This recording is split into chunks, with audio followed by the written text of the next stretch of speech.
Audiolivro com ordenação de Cristiane Batista para finalidade instrutiva. Inscreva-se, grata. Sigmund Freud. Sexualidade Feminina, 1931. Nota do editor inglês. A presente tradução, a primeira em inglês, é da autoria de Angela Richards. Nenhum original alemão desta carta subsistiu. A versão francesa foi, quase certamente, feita por Leroy e fornece, na melhor das hipóteses, uma base insatisfatória para a tradução inglesa. Enquanto Maxime Leroy preparava seu livro sobre Descartes, 1929, submeteu a Freud uma série de sonhos do filósofo, para que os comentasse. Não podemos dizer exatamente qual a descrição dos sonhos que Leroy forneceu a Freud, pois as edições alemãs não imprimem o texto de sua carta, citando simplesmente a descrição dos sonhos conforme no livro publicado por Leroy, onde este também incluiu a tradução da resposta de Freud à sua indagação. A descrição original e a interpretação dos sonhos de Descartes parecem ter ocupado as páginas iniciais de um manuscrito conhecido como Olímpica, provavelmente escrito durante o inverno de 1619, e hoje perdido.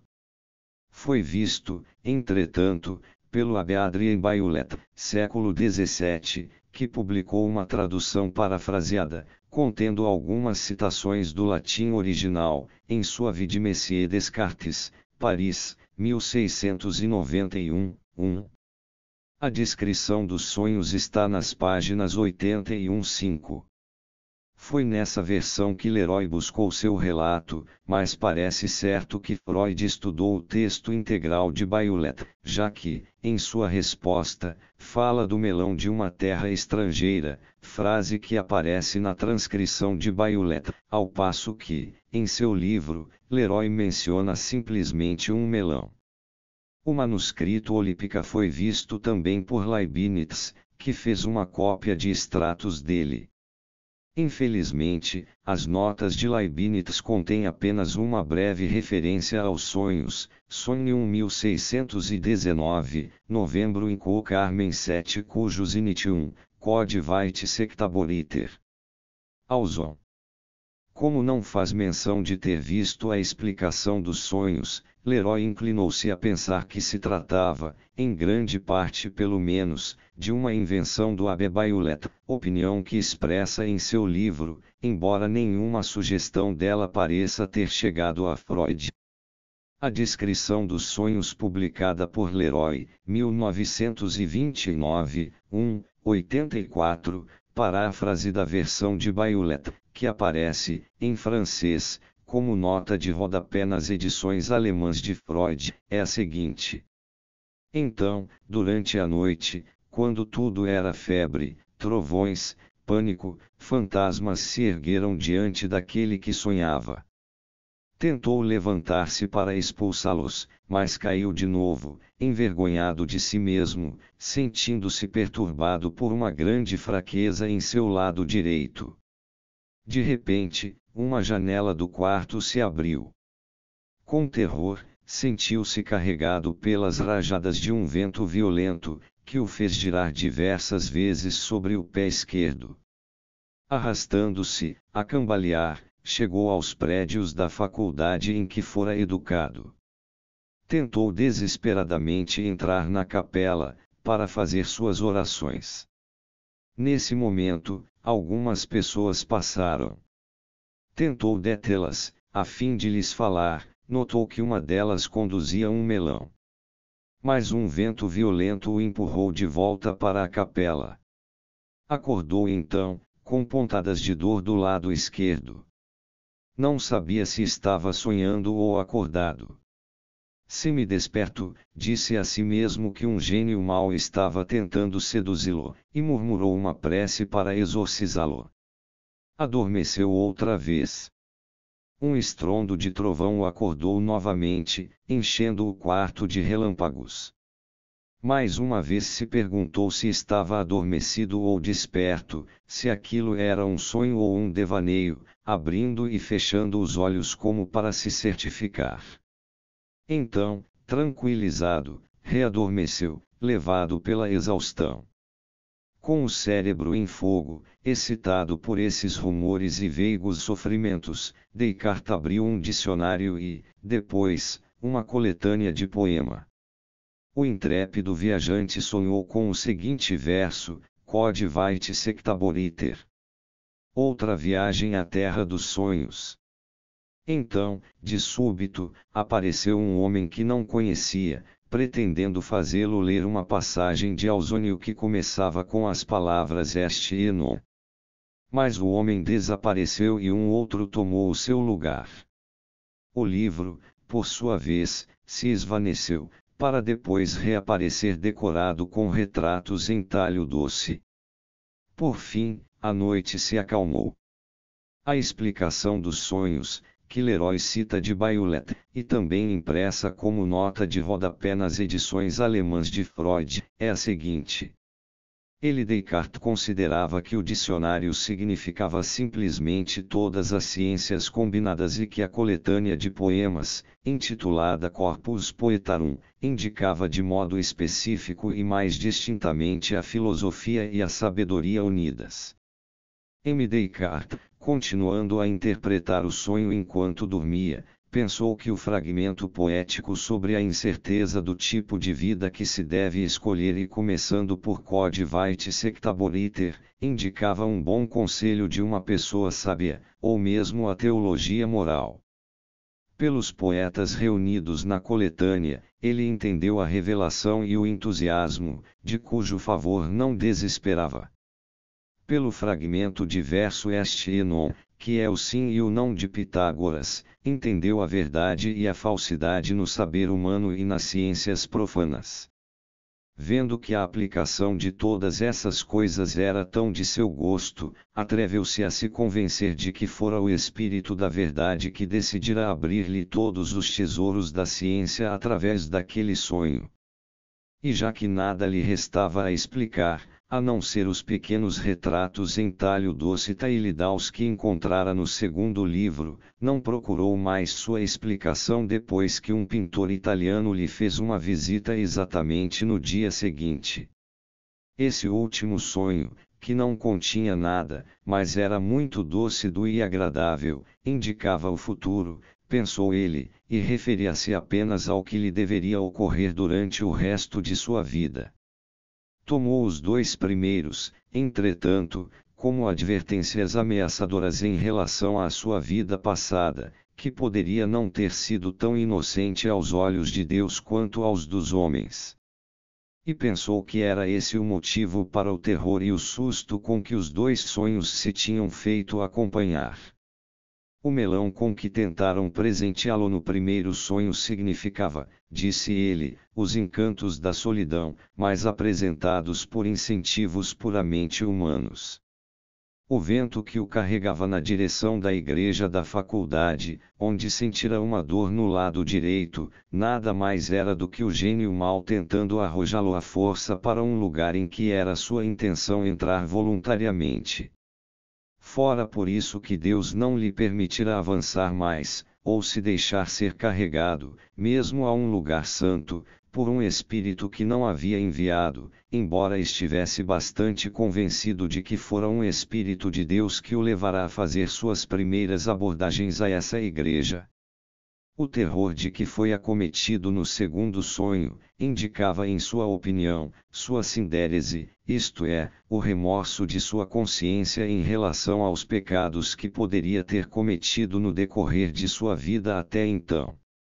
O trovão cujo troar ele ouvira, era o sinal do Espírito da Verdade descendo sobre ele, para dele tomar posse.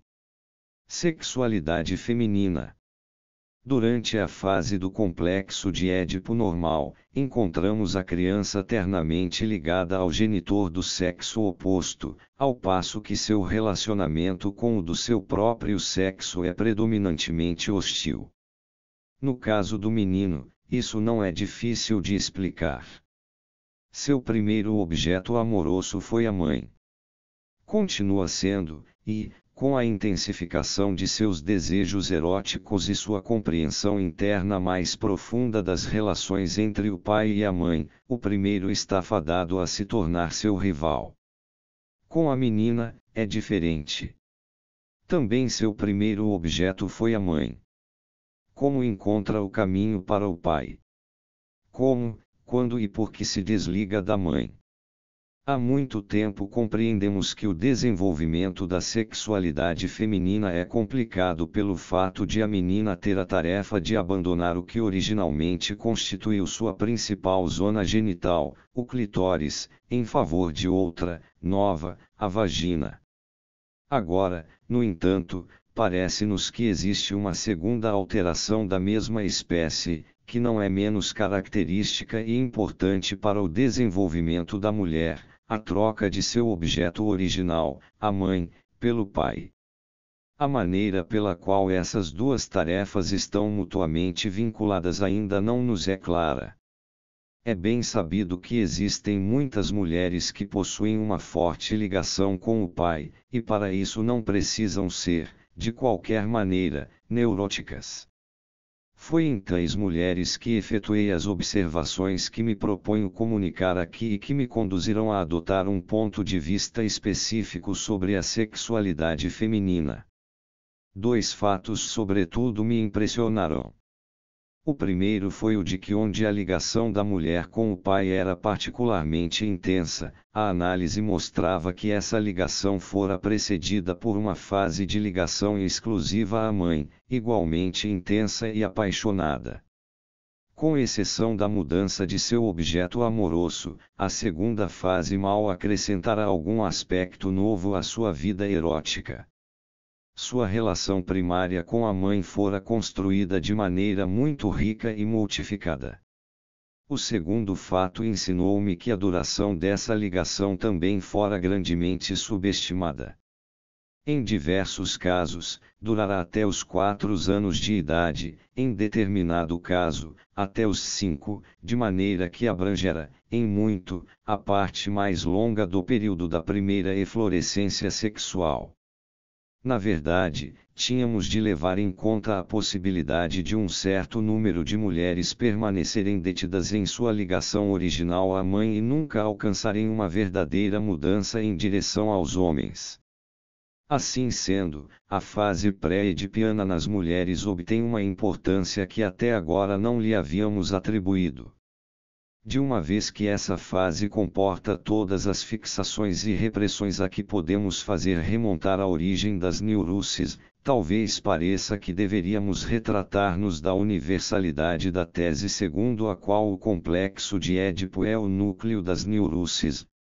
Se, contudo, alguém se sentir relutante em efetuar essa correção, não há necessidade de que a faça. Por um lado, podemos ampliar o conteúdo do complexo de Édipo de modo a incluir todas as relações da criança com ambos os genitores, e, por outro, levar na devida conta nossas novas descobertas dizendo que a mulher só atinge a normal situação edipiana positiva depois de ter superado um período anterior que é governado pelo complexo negativo. De fato, durante essa fase, o pai de uma menina não é para ela muito mais do que um rival causador de problemas, embora sua hostilidade para com ele jamais alcance a intensidade característica dos meninos. Há muito tempo, afinal de contas, já abandonamos qualquer expectativa quanto a um paralelismo nítido entre o desenvolvimento sexual masculino e feminino. Nossa compreensão interna dessa fase primitiva, pré-edipiana, nas meninas, nos chega como uma surpresa, tal como a descoberta, em outro campo, da civilização mino-miceniana por detrás da civilização da Grécia. Tudo na esfera dessa primeira ligação com a mãe me parecia tão difícil de apreender nas análises, tão esmaecido pelo tempo e tão obscuro e quase impossível de revivificar, que era como se houvesse sucumbido a uma repressão especialmente inexorável. Mas talvez tenha ficado com essa impressão porque as mulheres que estavam em análise comigo podiam aferrar-se à própria ligação com o pai em que se tinham refugiado da fase primitiva em questão. Na verdade, parece que as analistas femininas, tais como, por exemplo, Jeanne Lampelt-Groth e Helene Deutsch, foram capazes de perceber esses fatos mais fácil e claramente por terem sido auxiliadas, ao lidarem com as que se achavam em tratamento com elas, pela transferência a uma substituta materna adequada. Tampouco alcancei sucesso em divisar completamente o caminho em qualquer caso. Portanto, me limitarei a relatar as descobertas mais gerais e fornecerei apenas alguns exemplos das novas ideias a que cheguei.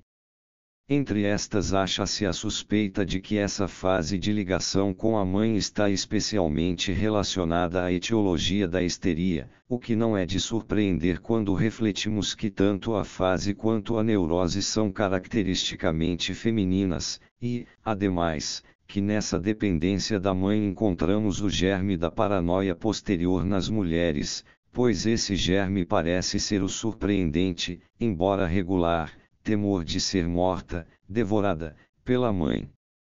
É plausível presumir que esse temor corresponde a uma hostilidade que se desenvolve na criança, em relação à mãe, em consequência das múltiplas restrições impostas por esta no decorrer do treinamento e do cuidado corporal, e que o mecanismo de projeção é favorecido pela idade precoce da organização psíquica da criança. Comecei por enunciar os dois fatos que me impressionaram como novos, que a intensa dependência de uma mulher quanto ao pai simplesmente assume a herança de uma ligação igualmente forte com a mãe, e que essa fase primitiva demora um período de tempo inesperadamente longo. Voltarei agora um pouco atrás, a fim de inserir essas novas descobertas no quadro do desenvolvimento sexual feminino com que estamos familiarizados. Assim, será inevitável uma certa repetição. Ajudará nossa exposição se, enquanto progredirmos, compararmos o estado de coisas nas mulheres como nos homens. Antes de tudo, não pode haver dúvida de que a bissexualidade, presente, conforme acreditamos, na disposição inata dos seres humanos, vem para o primeiro plano muito mais claramente nas mulheres do que nos homens. Um homem, afinal de contas, possui apenas uma zona sexual principal, um só órgão sexual, ao passo que a mulher tem duas, a vagina, ou seja, o órgão genital propriamente dito, e o clitóris, análogo ao órgão masculino. Acreditamos que estamos justificados em supor que, por muitos anos, a vagina é virtualmente inexistente e, possivelmente, não produz sensações até a puberdade. É verdade que recentemente um crescente número de observadores tem comunicado que os impulsos vaginais estão presentes mesmo nesses primeiros anos. Nas mulheres, portanto, as principais ocorrências genitais da infância devem ocorrer em relação ao clitóris. Sua vida sexual é regularmente dividida em duas fases, a primeira das quais possui um caráter masculino, ao passo que apenas a segunda é especificamente feminina. Assim, no desenvolvimento feminino, há um processo de transição de uma fase para a outra, do qual nada existe de análogo no homem. Uma outra complicação origina-se do fato de o clitóris, com seu caráter viril, continuar a funcionar na vida sexual feminina posterior, de maneira muito variável e que certamente ainda não é satisfatoriamente entendida. Não conhecemos, naturalmente, a base biológica dessas peculiaridades das mulheres e, menos ainda, podemos atribuir-lhes qualquer intuito teleológico. Paralela a essa primeira grande diferença existe a outra, relacionada com o encontro do objeto.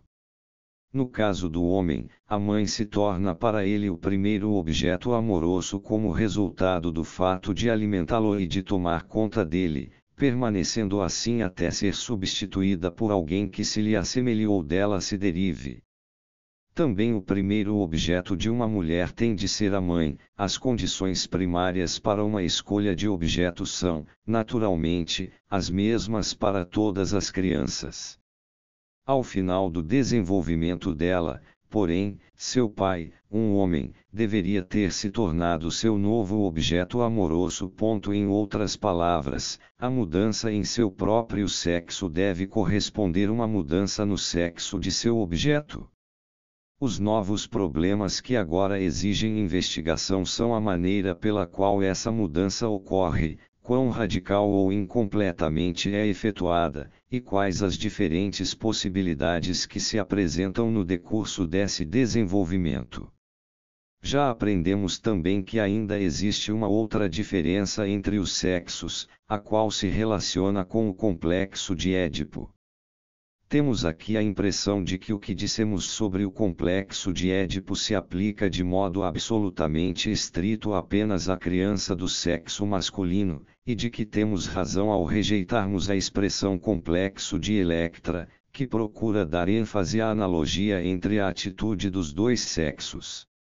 É apenas na criança do sexo masculino que encontramos a fatídica combinação de amor por um dos pais e, simultaneamente, ódio pelo outro, como rival. No caso dela, é a descoberta da possibilidade de castração, tal como provada pela visão dos órgãos genitais femininos, que impõe ao menino a transformação de seu complexo de Édipo e conduz à criação de seu superego, iniciando assim todos os processos que se destinam a fazer o indivíduo encontrar lugar na comunidade cultural. Após o agente paterno ter sido internalizado e ter se tornado um superego, a tarefa seguinte consiste em desligar este último das figuras de quem originalmente constituiu o representante psíquico. Nesse notável curso de desenvolvimento, é precisamente o interesse narcísico do menino por seus órgãos genitais, seu interesse em preservar o pênis, que é transformado numa restrição de sua sexualidade infantil. Uma das coisas que remanesce nos homens, da influência do complexo de Édipo, é um certo desprezo em sua atitude para com as mulheres, a quem encaram como castradas. Nos casos extremos, isso dá origem a uma inibição em sua escolha de objeto e, se apoiado por fatores orgânicos, ao homossexualismo exclusivo. Inteiramente diferentes são os efeitos do complexo de castração na mulher. Ela reconhece o fato de sua castração, e, com ele, também a superioridade do homem e sua própria inferioridade, mas se rebela contra esse estado de coisas indesejável. Dessa atitude, dividida, abrem-se 3 linhas de desenvolvimento. A primeira leva a uma revulsão geral à sexualidade. A menina, assustada pela comparação com os meninos, cresce insatisfeita com seu clitóris, abandona sua atividade fálica e, com ela, sua sexualidade em geral, bem como boa parte de sua masculinidade em outros campos. A segunda linha a leva a se aferrar com desafiadora autoafirmatividade à sua masculinidade ameaçada. Até uma idade inacreditavelmente tardia, aferra-se à esperança de conseguir um pênis em alguma ocasião.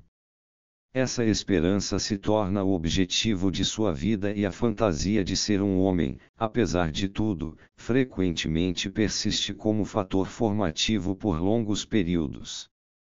Esse complexo de masculinidade nas mulheres pode também resultar numa escolha de objeto homossexual manifesta.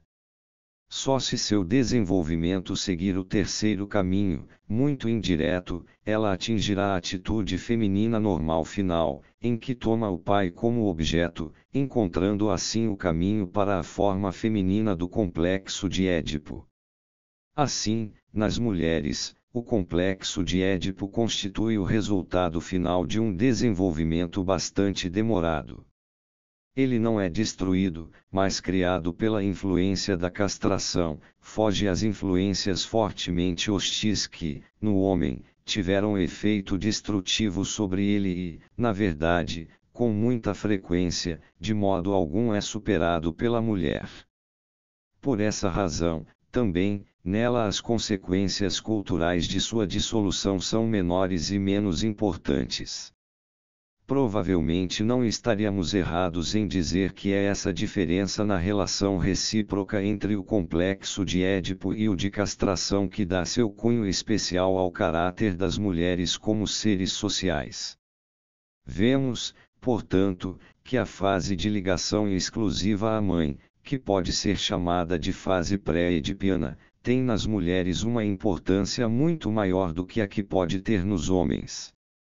Muitos fenômenos da vida sexual feminina, que não foram devidamente compreendidos antes, podem ser integralmente explicados por referência a essa fase. Há muito tempo, por exemplo, observamos que muitas mulheres que escolheram o marido conforme o modelo do pai, ou o colocaram em lugar do pai, não obstante repetem para ele, em sua vida conjugal, seus maus relacionamentos com as mães. O marido de tal mulher destinava-se a ser o herdeiro de seu relacionamento com o pai, mas, na realidade, tornou-se o herdeiro do relacionamento dela com a mãe. Isso é facilmente explicado como um caso óbvio de regressão. O relacionamento dela com a mãe foi o original, tendo a ligação com o pai sido construída sobre ele. Agora, no casamento, o relacionamento original emerge da repressão, pois o conteúdo principal de seu desenvolvimento para o estado de mulher jaz na transferência, da mãe para o pai, de suas ligações objetais afetivas. Com muitas mulheres, temos a impressão de que seus anos de maturidade são ocupados por uma luta com os maridos, tal como suas juventudes se dissiparam numa luta com suas mães.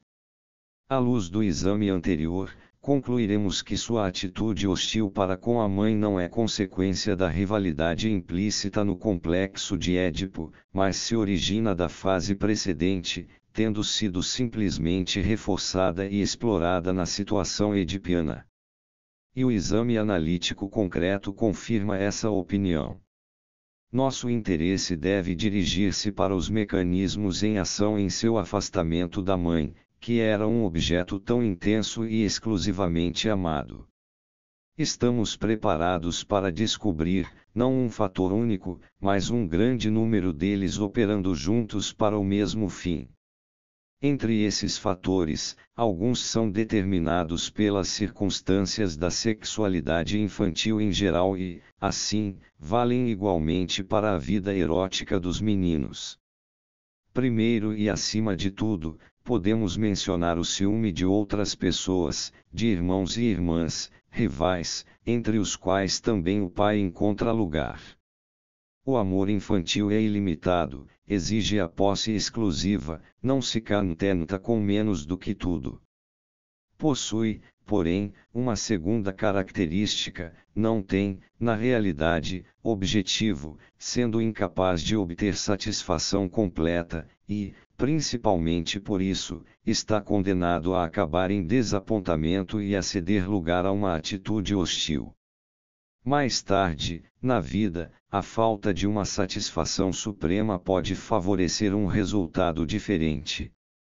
Esse mesmo fator pode garantir a continuidade ininterrupta da catexia libidinal, tal como acontece com as relações amorosas inibidas em sua finalidade.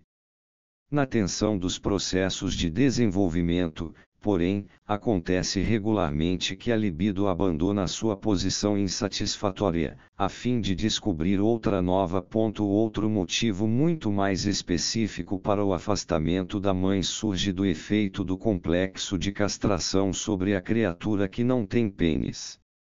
Numa ocasião ou noutra a menina descobre sua inferioridade orgânica, mais cedo e mais facilmente, é natural, se existirem irmãos ou outros meninos a seu redor.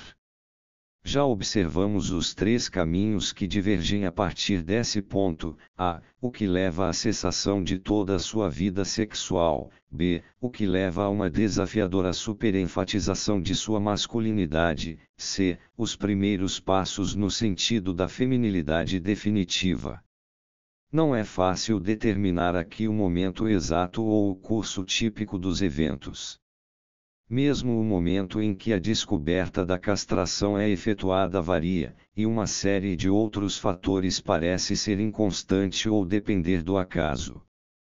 A situação da própria atividade fálica da menina desempenha um papel, bem como a questão de saber se essa atividade foi descoberta ou não, e quanta interferência na mesma ela experimentou posteriormente. As meninas geralmente descobrem por si próprias sua atividade fálica característica, a masturbação do clitóris, e, de início, isso sem dúvida não se faz acompanhar pela fantasia. O papel desempenhado, em seu começo, pela higiene infantil reflete-se na fantasia muito comum que transforma a mãe ou a babá em sedutora. Que as meninas se masturbem com menos frequência e, desde o princípio, com menos energia que os meninos, não é certo, possivelmente, assim acontece. A sedução real também é bastante comum, é iniciada quer por outras crianças, quer por alguém encarregado da criança que deseja acalmá-la, pô-la para dormir ou torná-la dependente dele. Onde intervém, a sedução invariavelmente perturba o curso natural dos processos de desenvolvimento e com frequência deixa atrás de si consequências amplas e duradouras. A proibição da masturbação, como vimos, transformar-se num incentivo para abandoná-la, mas tornar-se motivo para rebelar-se contra a pessoa que a proíbe, ou seja, a mãe, ou o substituto materno que, mais tarde, normalmente se funde com esta. Uma persistência desafiadora na masturbação parece abrir o caminho à masculinidade. Mesmo onde a menina não conseguiu suprimir sua masturbação, o efeito da proibição aparentemente vã é visto em seus esforços posteriores para se libertar, a todo custo, de uma satisfação que lhe foi estragada. Quando atinge a maturidade, sua escolha de objeto ainda pode ser influenciada por esse intuito persistente. Seu ressentimento por ser impedida de uma atividade sexual livre desempenha grande papel em seu desligamento da mãe. O mesmo motivo entra em funcionamento após a puberdade, quando a mãe assume seu dever de guardiã da castidade da filha. Não nos esqueceremos, naturalmente, de que, de forma semelhante, a mãe se opõe à masturbação do menino, fornecendo-lhe assim, também, um forte motivo de rebelião. Quando a menina descobre sua própria deficiência, por ver um órgão genital masculino, é apenas com hesitação e relutância que aceita esse desagradável conhecimento. Como já vimos, aferra-se obstinadamente à expectativa de um dia também ter um órgão genital do mesmo tipo, e seu desejo por ele sobrevive até muito tempo após sua esperança ter se expirado. Invariavelmente a criança encara a castração, em primeira instância, como um infortúnio peculiar a ela própria, só mais tarde compreende que ela se estende a certas outras crianças e, por fim, a certos adultos.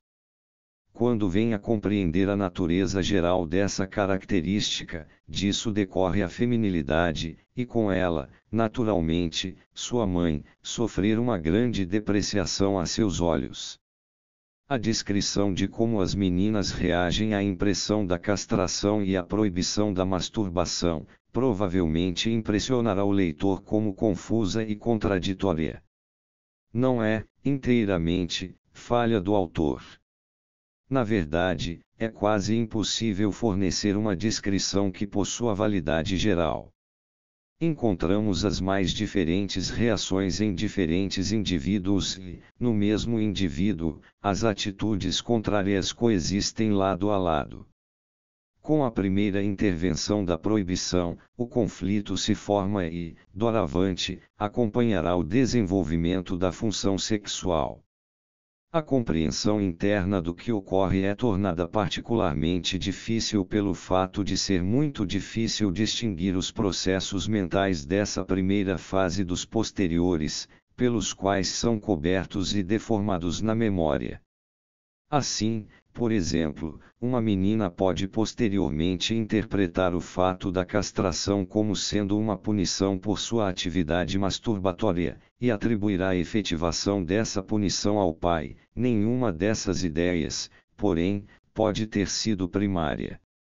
Do mesmo modo, os meninos normalmente temem a castração por parte do pai, embora também em seu caso a ameaça provenha mais geralmente da mãe. Seja como for, ao final dessa primeira fase de ligação à mãe, emerge, como motivo mais forte para a menina se afastar dela, a censura por a mãe não lhe ter dado um pênis apropriado, isto é, tê-la trazido ao mundo como mulher. Uma segunda censura, que não remonta tão atrás, é bastante surpreendente. É que sua mãe não lhe deu leite bastante, não a amamentou o suficiente. Nas condições da civilização moderna, isso frequentemente pode ser bastante verídico, embora de certo não tão frequentemente quanto é asseverado nas análises. Pareceria antes que essa acusação dá expressão à insatisfação geral dos filhos, que, em nossa civilização monogâmica, são desmamados após 6 ou 9 meses, ao passo que a mãe primitiva se devota exclusivamente ao filho por 2 ou 3 anos. É como se nossos filhos tivessem permanecido para sempre insaciados, como se nunca tivessem sugado por tempo suficiente o seio de sua mãe. Contudo, não estou seguro de que, se analisássemos crianças que tivessem sido amamentadas por tanto tempo quanto as dos povos primitivos, não nos depararíamos com a mesma queixa, tão grande é a voracidade da libido de uma criança. Quando passamos em revista toda a gama de motivos para se afastar da mãe que a análise traz à luz, que ela falhou em fornecer à menina o único ou órgão genital correto, que não a amamentou o suficiente, que a compeliu a partilhar o amor da mãe com outros, que nunca atendeu às expectativas de amor da menina, e, finalmente, que primeiro despertou a sua atividade sexual e depois a proibiu, todos esses motivos, não obstante, parecem insuficientes para justificar a hostilidade final da menina. Alguns deles decorrem inevitavelmente da natureza da sexualidade infantil, outros aparecem como racionalizações imaginadas posteriormente, para explicar a mudança incompreendida no sentimento. Talvez o fato real seja que a ligação à mãe está fadada a perecer, precisamente por ter sido a primeira e tão intensa, tal como frequentemente se pode ver acontecer nos primeiros casamentos de mulheres jovens, que ingressaram neles quando estavam mais apaixonadamente amorosas. Em ambas as situações, a atitude de amor provavelmente passa para a de pesar pelos inevitáveis desapontamentos e pela acumulação de ocasiões para a agressão. Via de regra, os segundos casamentos se mostram muito melhores. Não podemos chegar ao ponto de afirmar que a ambivalência de catexias emocionais seja uma lei universalmente válida, e que seja absolutamente impossível sentir grande amor por uma pessoa sem que esse amor seja acompanhado por um ódio talvez igualmente grande, ou vice-versa. Sem dúvida, os adultos normais conseguem separar essas duas atitudes uma da outra, e não estão obrigados a odiar seus objetos amorosos ou a amar seus inimigos tanto quanto a odiá-los. Isso, porém, parece resultar de desenvolvimentos posteriores. Nas primeiras fases da vida erótica, a ambivalência é evidentemente a regra. Não poucas pessoas retêm esse traço arcaico durante toda a sua vida. É característico dos neuróticos obsessivos que, em seus relacionamentos objetais, o amor e o ódio se contrabalancem mutuamente. Também nas raças primitivas podemos dizer que a ambivalência predomina. Concluiremos, então, que a intensa ligação da menina à mãe é fortemente ambivalente, sendo precisamente em consequência dessa ambivalência que, com a assistência dos outros fatores que aduzimos, sua ligação se afasta à força da mãe mais uma vez, isto é, em consequência de uma característica geral da sexualidade infantil. A explicação que tentei fornecer defronta-se em seguida com uma pergunta: como é, então, que os meninos podem manter intacta sua ligação com a mãe, que de certo não é menos forte do que a das meninas? A resposta chega com igual presteza, porque os meninos podem lidar com seus sentimentos ambivalentes para com a mãe dirigindo toda a sua hostilidade para o pai. Em primeiro lugar, porém, não devemos dar resposta até que tenhamos efetuado um estudo atento da fase pré-edipiana nos meninos, e, em segundo lugar, provavelmente é mais prudente, em geral, admitir que ainda não dispomos de uma compreensão clara desses processos, com os quais só recentemente nos familiarizamos. Uma outra pergunta surge: o que é que a menina exige da mãe? Qual é a natureza de seus objetivos sexuais durante a época da ligação exclusiva à mãe? A resposta que obtemos do material analítico é exatamente a que esperaríamos. Os objetivos sexuais da menina em relação à mãe são tanto ativos quanto passivos e determinados pelas fases libidinais através das quais a criança passa. Aqui, a relação da atividade com a passividade é especialmente interessante. Pode-se facilmente observar que em todo o campo de experiência mental, não simplesmente no da sexualidade, quando uma criança recebe uma impressão passiva, ela tende a produzir uma reação ativa. Tenta fazer ela própria o que acabou de ser feito a ela. Isso faz parte do trabalho que lhe é imposto de dominar o mundo externo e pode mesmo levar a que se esforce por repetir uma impressão que teria toda a razão para evitar, por causa de seu conteúdo aflitivo. Também o brinquedo das crianças é realizado para servir ao fim de suplementar uma experiência passiva com um comportamento ativo, e desse modo, por assim dizer, anulá-la. Quando um médico abre a boca de uma criança, apesar da resistência dela, para examinar-lhe a garganta, essa mesma criança, após a partida daquele, brincará de ser o médico ela própria e repetirá o ataque com algum irmão ou irmã menor que esteja tão indefeso em suas mãos quanto ela nas do médico. Temos aqui uma revolta inequívoca contra a passividade e uma preferência pelo papel ativo. Essa oscilação da passividade à atividade não se realiza com a mesma regularidade ou vigor em todas as crianças, em algumas pode não ocorrer de modo algum. O comportamento de uma criança a esse respeito pode capacitar-nos a tirar conclusões quanto à intensidade relativa da masculinidade e feminilidade que ela apresentará em sua sexualidade. As primeiras experiências sexuais e sexualmente coloridas que uma criança tem em relação à mãe são, naturalmente, de caráter passivo. Ela é amamentada, alimentada, limpa e vestida por esta última, e ensinada a desempenhar todas as suas funções. Uma parte de sua libido continua aferrando-se a essas experiências e desfruta das satisfações e elas relacionadas, outra parte, porém, esforça-se por transformá-las em atividade. Em primeiro lugar, a amamentação ao seio dá lugar ao sugamento ativo.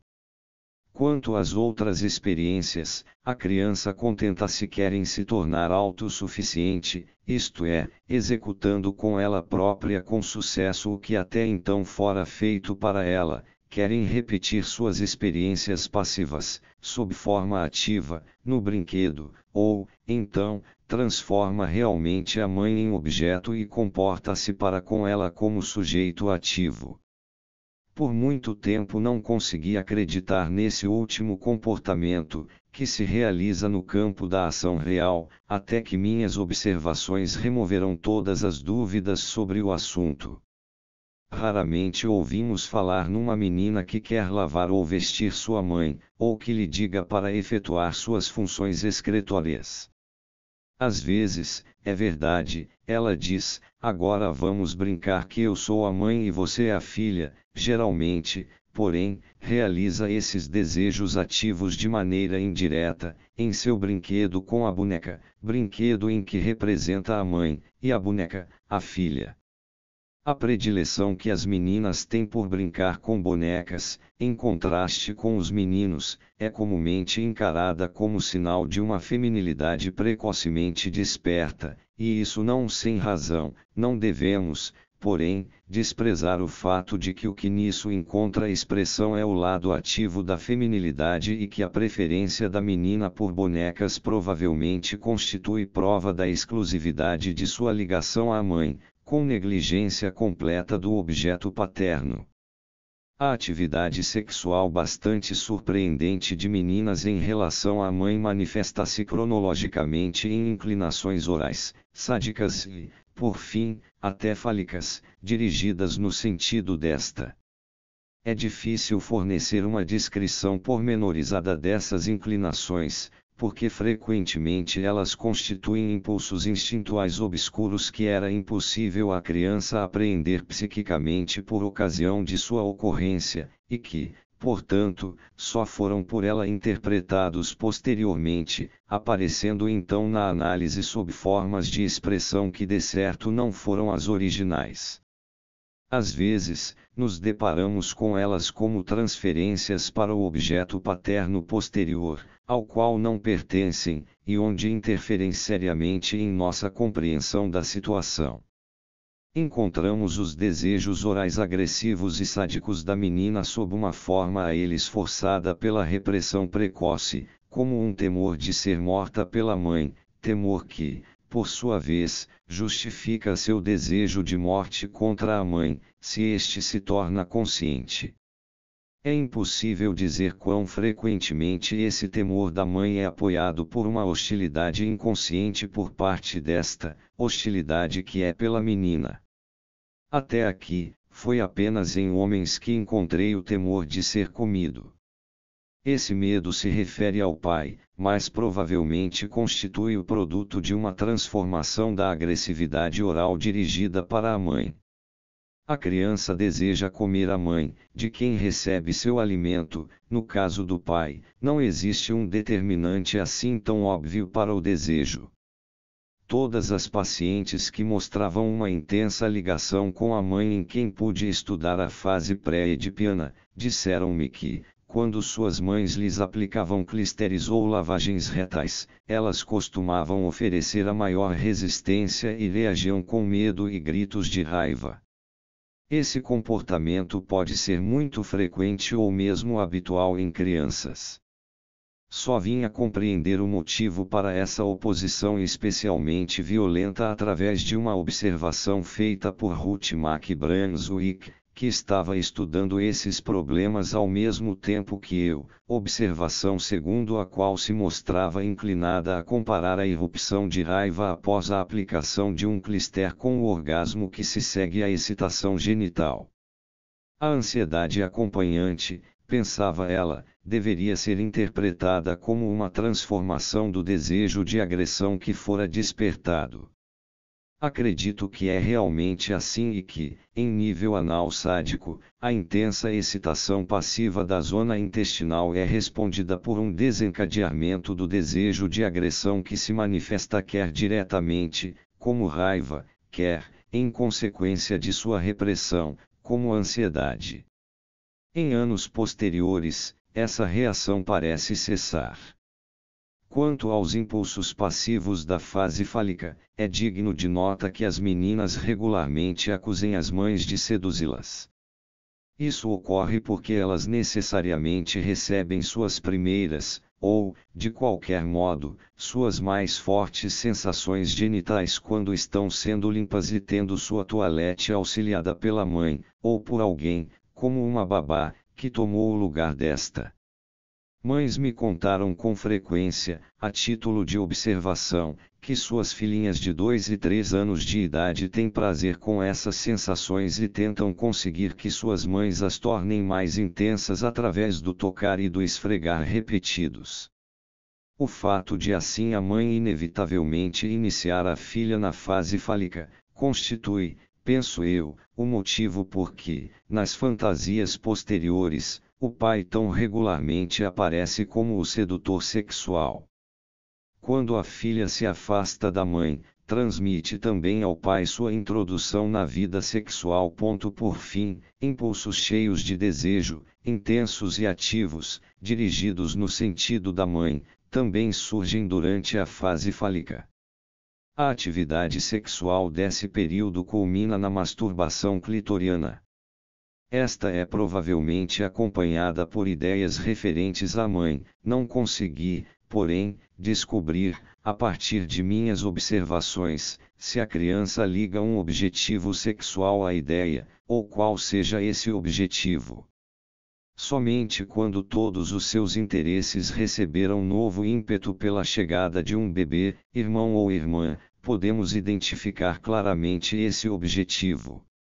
A menina deseja crer que deu à mãe o novo bebê, tal como o menino também quer, e sua reação a esse acontecimento e sua conduta para com o bebê é exatamente a mesma que a dele. Não há dúvida de que isso soa absurdo, mas talvez seja apenas por soar tão pouco familiar. O afastamento da mãe constitui um passo extremamente importante no curso do desenvolvimento de uma menina. Trata-se de algo mais do que uma simples mudança de objeto. Já descrevemos o que nele acontece e os muitos motivos apresentados para ele. Podemos agora acrescentar que, de mãos dadas com o mesmo, deve ser observado um acentuado abaixamento dos impulsos sexuais ativos e uma ascensão dos passivos. É verdade que as tendências ativas foram mais intensamente afetadas pela frustração, revelaram-se totalmente irrealizáveis e, portanto, são mais prontamente abandonadas pela libido. Mas tampouco as tendências passivas escaparam ao desapontamento. Com o afastamento da mãe, a masturbação clitoriana não raro cessa também, e, com bastante frequência, quando a menina reprime sua masculinidade prévia, uma parte considerável de suas tendências sexuais em geral fica também permanentemente danificada. A transição para o objeto paterno é realizada com o auxílio das tendências passivas, na medida em que escaparam à catástrofe. O caminho para o desenvolvimento da feminilidade está agora aberto à menina, até onde não se ache restrito pelos remanescentes da ligação pré-edipiana à mãe, ligação que superou. Se agora passarmos em revista a fase do desenvolvimento sexual na mulher que acabamos de descrever, não poderemos resistir a tirar uma conclusão definida sobre a sexualidade feminina como um todo. Descobrimos em ação nessa fase as mesmas forças libidinais que na criança do sexo masculino, e podemos convencer-nos de que, durante algum tempo, essas forças seguem o mesmo curso e têm o mesmo desfecho em ambos. Subsequentemente, fatores biológicos desviam essas forças libidinais no caso da menina de seus objetivos originais, inclusive conduzindo as tendências ativas e, em todo sentido, masculinas, para canais femininos. Visto não podermos afastar a noção de que a excitação sexual deriva do funcionamento de certas substâncias químicas, parece plausível, a princípio, esperar que a bioquímica um dia nos revele uma substância cuja presença produza uma excitação sexual masculina e outra substância que produza uma feminina. Mas essa esperança parece não menos ingênua do que aquela outra, hoje felizmente obsoleta, a de ser possível, ao microscópio, isolar os diferentes fatores excitantes da histeria, da neurose obsessiva, da melancolia, e assim por diante. Mesmo na química sexual, as coisas devem ser muito mais complicadas. Para a psicologia, contudo, é indiferente que exista no corpo uma única substância sexualmente excitante, duas, ou um número incontável delas. A psicanálise nos ensina a lidar com uma libido única, a qual, é verdade, possui objetivos, isto é, modalidades de satisfação, tanto ativos quanto passivos.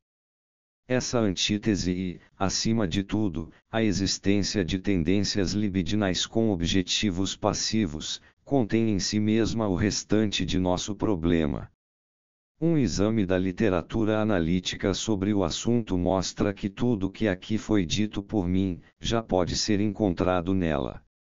Teria sido supérfluo publicar este artigo, não fosse pelo fato de que, num campo de pesquisa de acesso tão difícil, todo relato de experiências de primeira mão ou de pontos de vista pessoais pode ser de valor. Ademais, existe uma série de pontos que defini mais nitidamente e isolei com mais cuidado.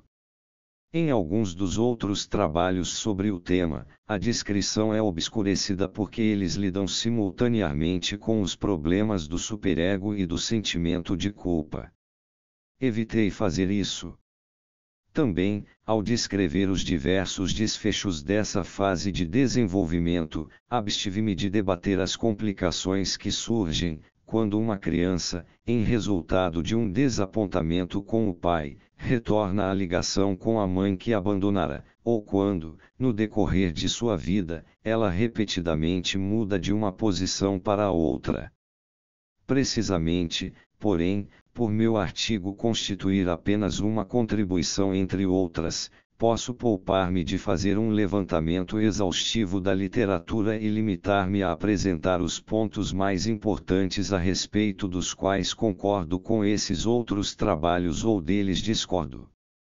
A descrição feita por Abraão, 1921, das manifestações do complexo de castração na mulher ainda não foi ultrapassada, mas teria sido motivo de satisfação que ela tivesse incluído o fator da ligação original exclusiva da menina com a mãe.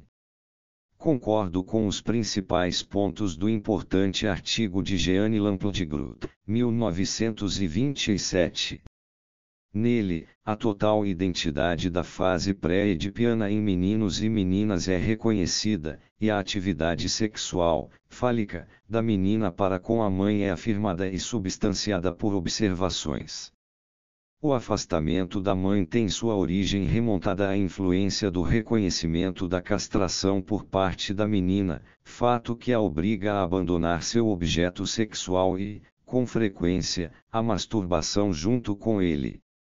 O desenvolvimento completo é resumido na fórmula de que a menina atravessa uma fase negativa de complexo de Édipo, antes de poder ingressar na positiva. Um ponto sobre o qual acho a descrição da autora inapropriada é o que representa o afastamento da mãe como sendo simplesmente uma mudança de objeto e não examina o fato de ele ser acompanhado pelas manifestações mais diretas de hostilidade. A essa hostilidade justiça plena é feita no último artigo de Helene Deutsch, sobre o masoquismo feminino e sua relação com a frigidez, 1930, artigo em que ela também reconhece a atividade fálica da menina e a intensidade de sua ligação à mãe. Helene Deutsch afirma, ainda, que o voltar-se da menina para o pai se realiza via suas tendências passivas, que já tinham sido despertadas em relação à mãe. Em seu livro anterior, 1925, a autora ainda não se tinha libertado do afã de aplicar o modelo edipiano à fase pré-edipiana e, portanto, interpretará a atividade fálica da menina como sendo uma identificação com o pai. Fenichel, 1930, corretamente, dá ênfase à dificuldade de reconhecer, no material produzido na análise, quais as partes dele que representam o conteúdo não modificado da fase pré-edipiana e quais as partes que foram deformadas pela regressão, ou por outros modos. Não aceita a afirmativa de Jeanne Lamport-Grout quanto à atitude ativa da menina na fase fálica. Rejeita também o deslocamento para trás do complexo de Édipo, proposto por Melanie Klein, 1928, que situa seus primórdios já no começo do segundo ano de vida.